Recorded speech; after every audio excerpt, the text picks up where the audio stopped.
I am back for a little bit of a longer video. Talk once again about Bitcoin VEPS under fire. What is it like trading when there are rocket sirens around your head? Counter strikes blowing them up in the air, and some random small number of them getting through and doing damage, hurting people or even killing them. Well, I can tell you, in a word, it's distracting. Certainly that is what it is, among other things. And of course, it's a cause for concern if you have any loved ones in the areas where the rockets are heading towards, or in the areas where they are being struck by the interceptors. And obviously, if you're in the middle of an active trade and you hear a siren go off, best thing to do is just close your trade. Just run a market order. Who cares? Just close the trade immediately. Right? You'll be a lot less concerned about whatever minor market fee you paid than you will about your own safety. Doesn't really matter when it comes to that kind of thing.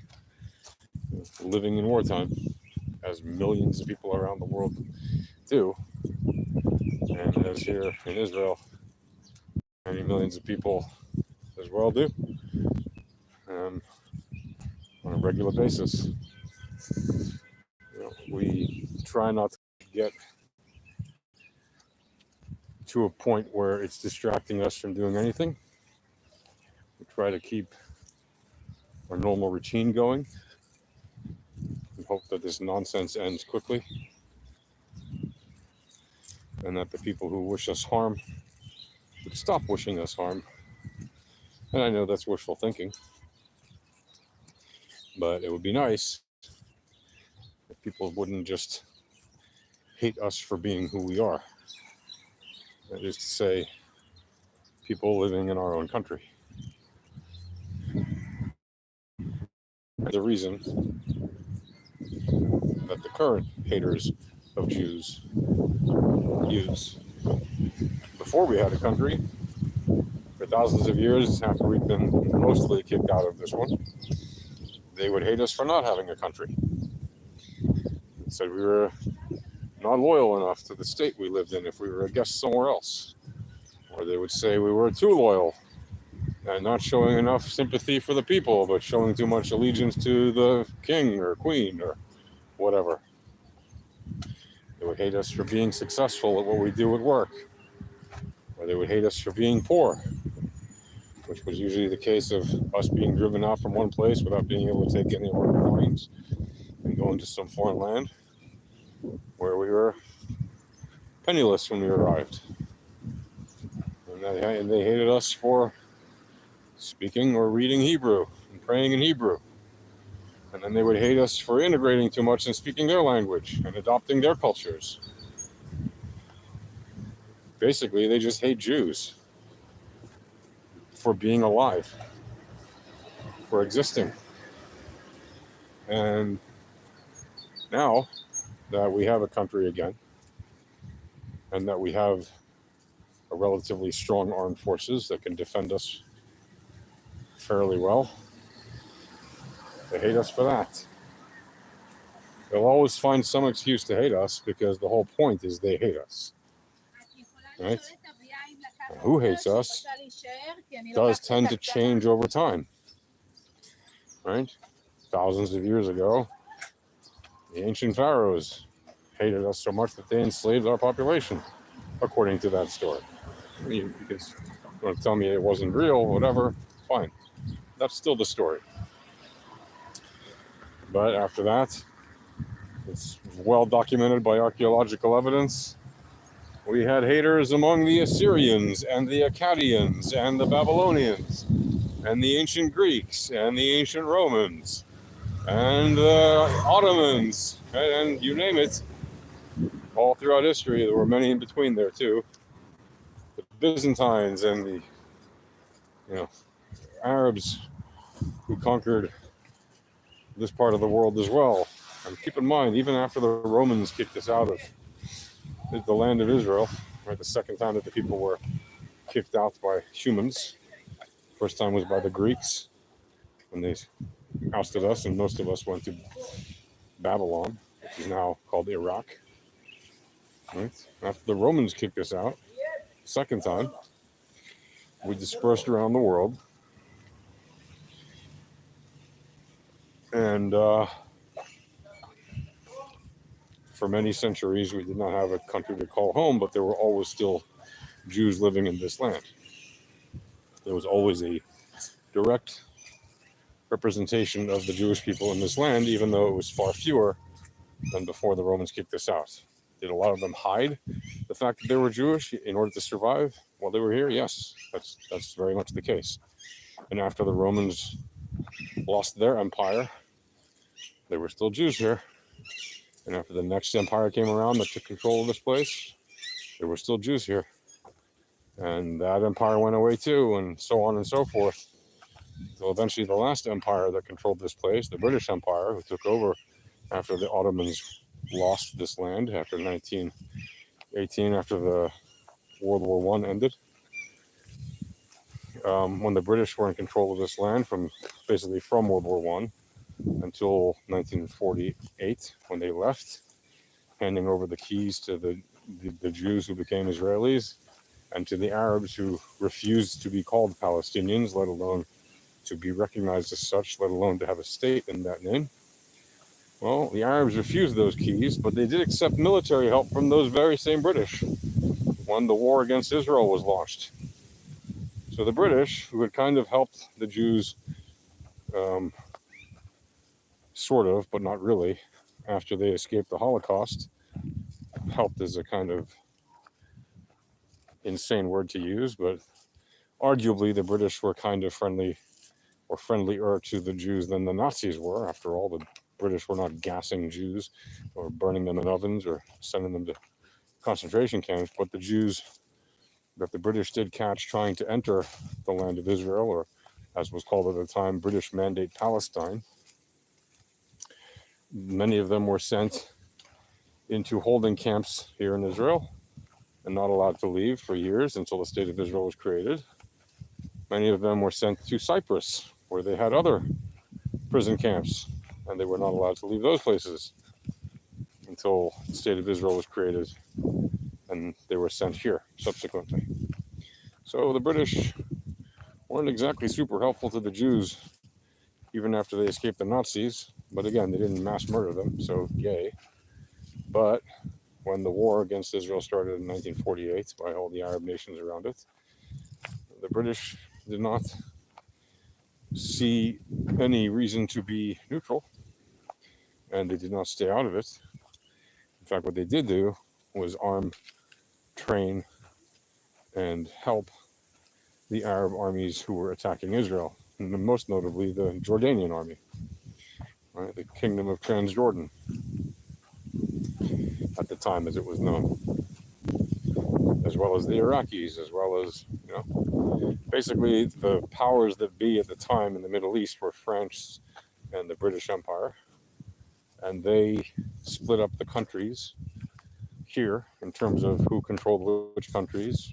The French controlled Syria and Lebanon, and the British controlled Iraq and Egypt, and it was a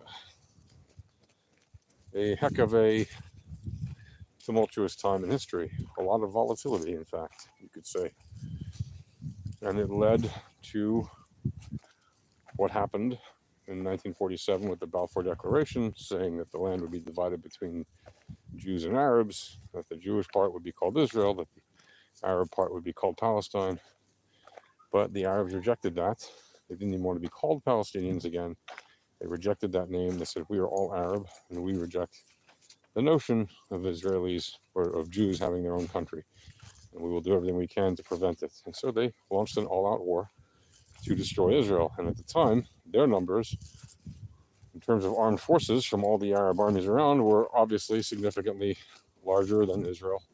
And to this day, they are in terms of manpower, right? They have significantly more manpower than Israel has. Over the years, Israel has gained a technological edge by having, top engineers and scientists and military people figure out ways to make defensive weapons and figure out military strategies to defend the country. Because in Israel, as they say, we cannot afford to lose. Losing is not an option when it comes to the wars here. If we lose the war, we're all dead, right? Effectively.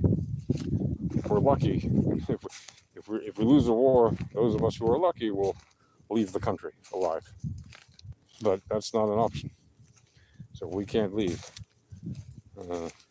No country is going to take 10 million Israeli Jews or 10 million Israelis, of which 2 million are actually Arabs, most of whom, about 90% of them are Muslim, 10% are Christian, right? And 8 million Jews or so, plus minus, whatever the numbers are. No country is going to absorb all 10 million Israelis. And the psychopaths who want to destroy this place wouldn't want us to leave anyway. They just want us to convert to their view of God or die.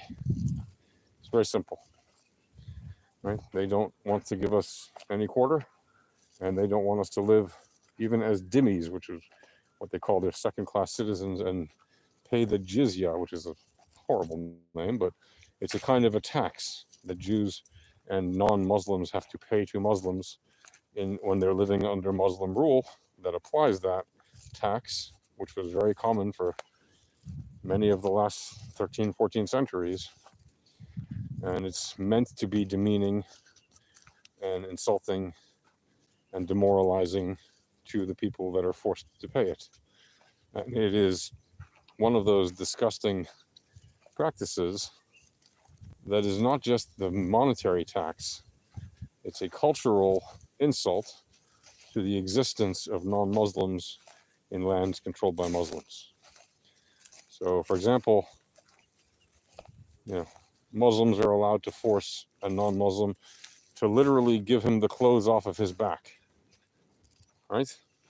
If you're walking down the street in a Muslim country and you're Muslim and you're wearing nice clothes, and you see or you're wearing not nice clothes or even nice clothes, you see a Jew or a Christian or anybody who's not Muslim or not your particular brand of Islam that isn't considered real Islam in your country, because many of the Muslims don't like each other, like Shia and Sunni have long-standing conflicts between them. Well, the Muslims in power in that country are allowed to order the non-Muslim to literally give him the shoes off his feet, the clothes off his back. And it has happened. It's not a fairy tale or a myth. This has happened to people who are alive today, that you can speak to, who lived under dhimmitude in Arab countries, 50, 60, 70 years ago, before they moved to Israel. Hey, Luca. Hi, baby. Hi, sweetheart. Show. Hello. Good dog. Good dog. Good girl. Yeah.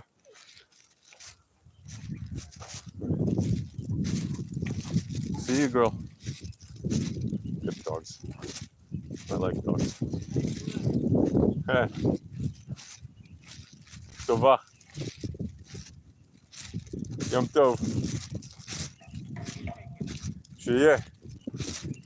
Sheket v'shalom. See, sweetheart. Oh, you want another pet?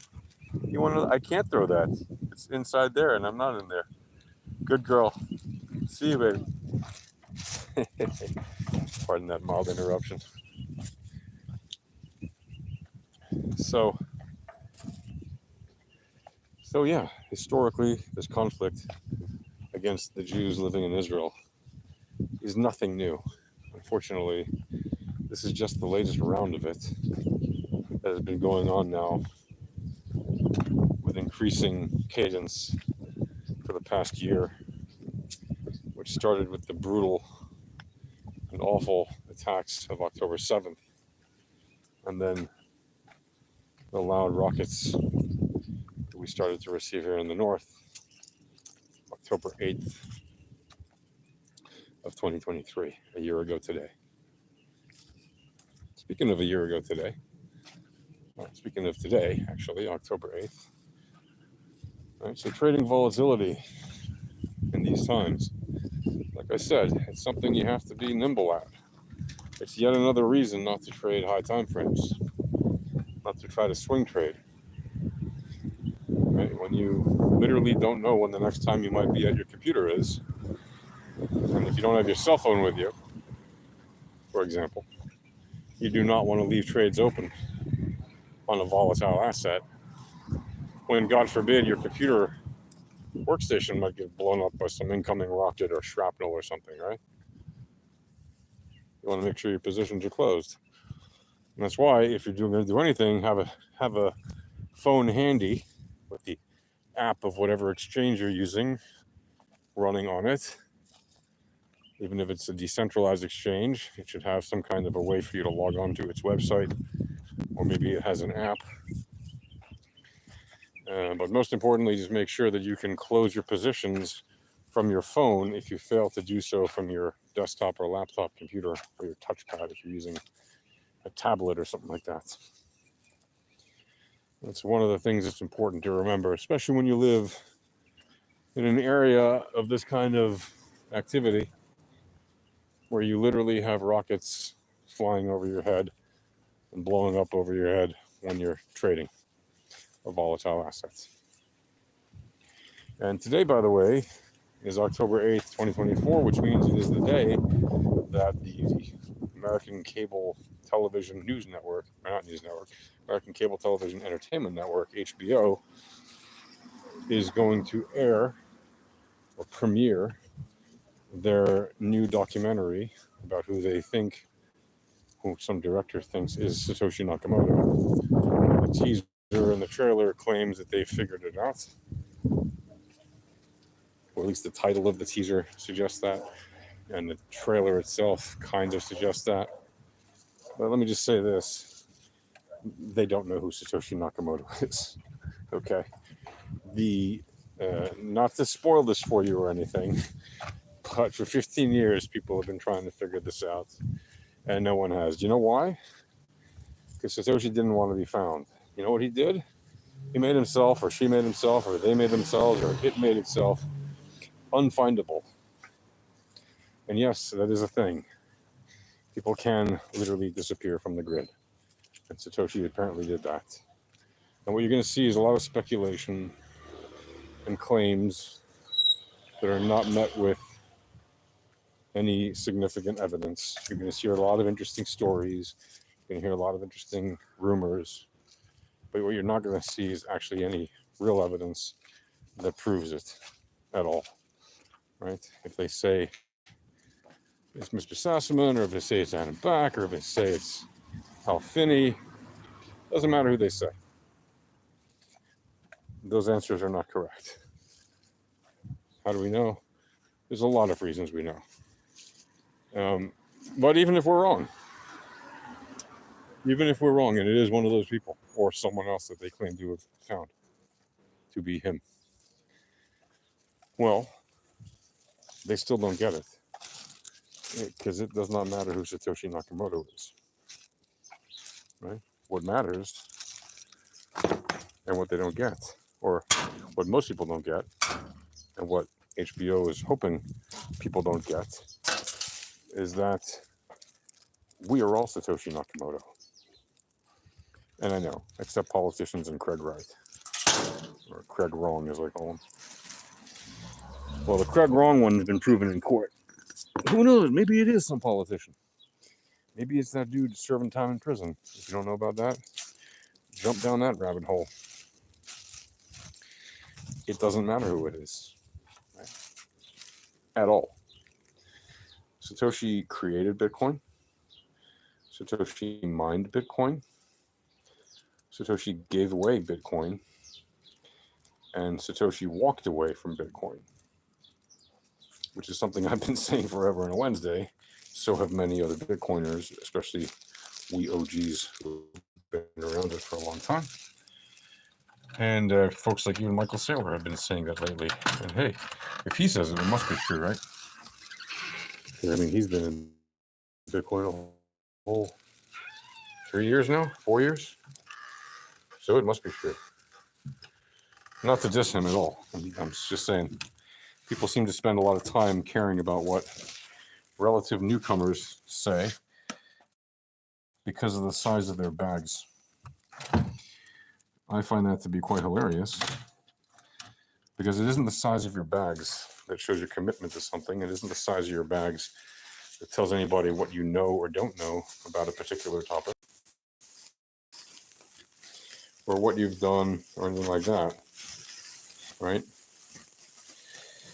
What matters is if you understand this stuff and you do you hodl Bitcoin, do you to it, what do you do with that is really what matters in the big scheme. Really be a very wealthy trader, it doesn't matter if you happen to be any of those things.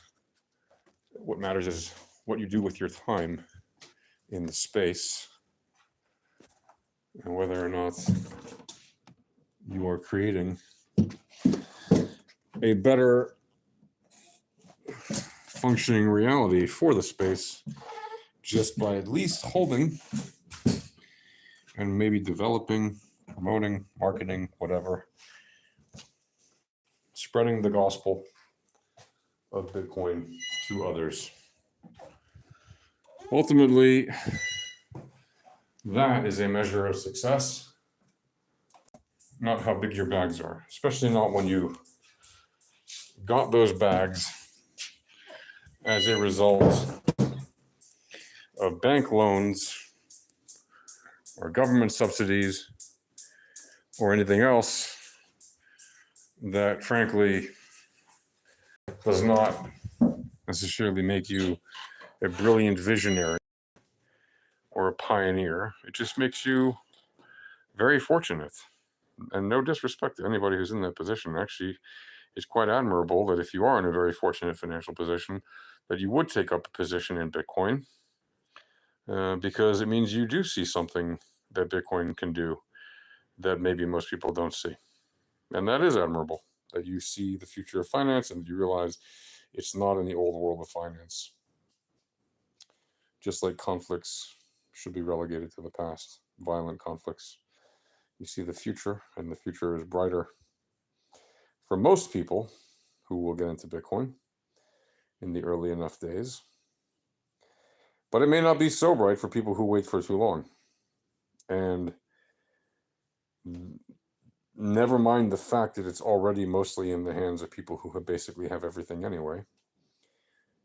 And they don't need Bitcoin, at least not for this lifetime. If they want to leave it for their heirs, that's another story. But we're talking about the wealthiest people on earth are the ones who own most of it. Just like the wealthiest people or the most powerful people on earth are the ones who control the conflicts that we fight. They're the ones who send our men and women to fight each other and die. So you see, meet the new boss, same as the old boss, right? As the Who saying, we don't get fooled again. Unfortunately, too many people are indeed getting fooled again. They're being fooled by the same kind of FUD and FOMO that always keeps out people from attaining the highest possible levels of financial success. And that is not an accident, right? It is very much the intent who have a lot of assets to not allow average people to join them in those ranks. I mean that most sincerely. Think about it. Why do people vote against their own interests? Happens all the time in elections all over the world. People vote against their own interests on economic issues because very often rich people want to make sure that there's a division between themselves and poor people so that they can compare themselves to the poor and say, oh, we're so much better than them. But guess what? The poor also vote against their own interests. In fact, they're often manipulated to do so by wealthy people. And they do it for the same exact reason. The poor want to have even poorer people than themselves to compare and contrast themselves to say, ha ha ha, we're better than you, ha ha. It's the same exact thing across the classes socioeconomically. There's no difference, none whatsoever. So no one should be surprised by the fact that there are people in the world who are misled by financial analysts and who are misled by professional economists or economists and who are misled by intelligent math people or whatever it is, market watchers, successful investors, even successful traders, who will say one thing and do another completely.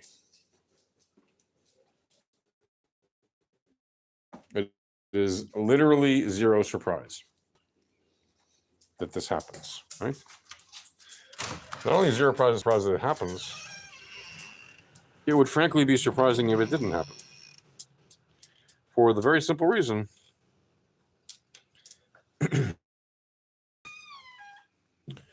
that human nature and competition are what drive a lot to do with human greed. The haves don't want there to be too many haves. They want to be in the most elite club possible to lord it over the have-nots.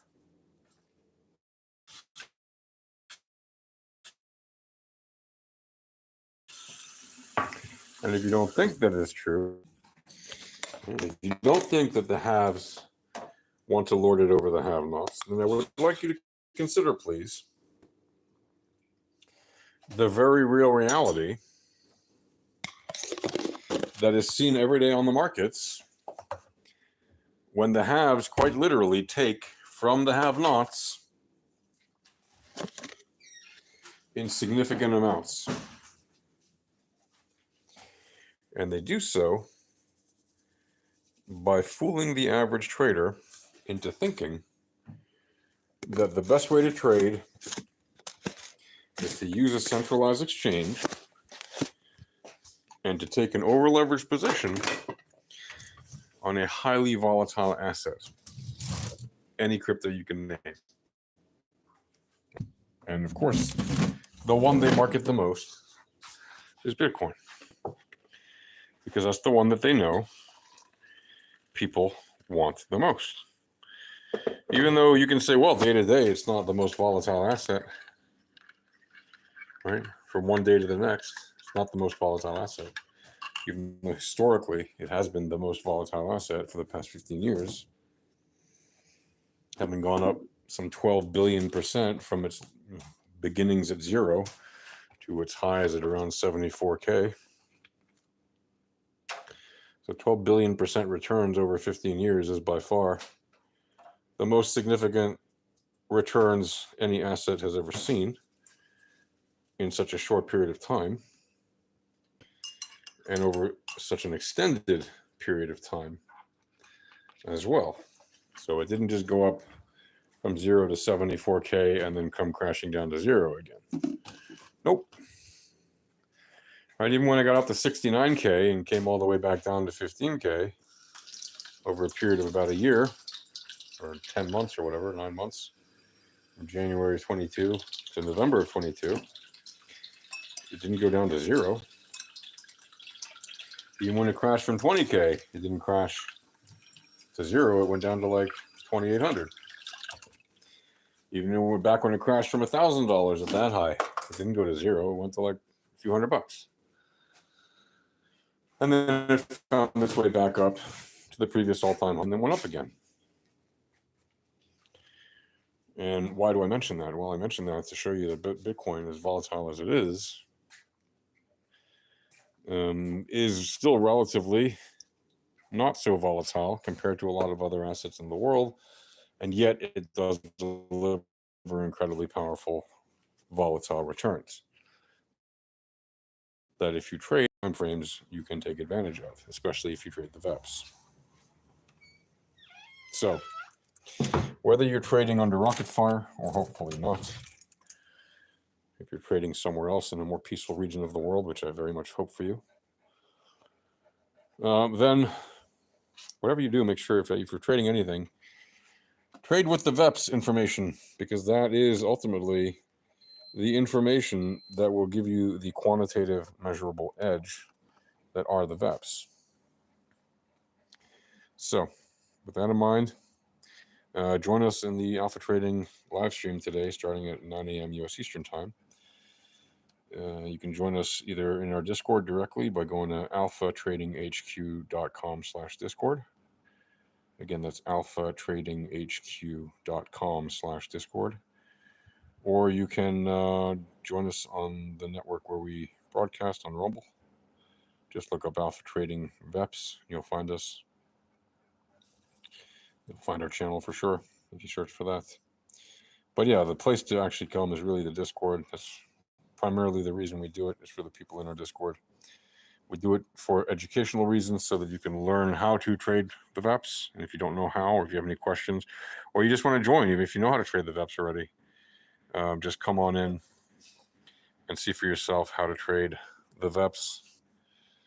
And yeah, whatever asset you want to see, you could certainly ask us, and we'll chart it if it has any kind of history.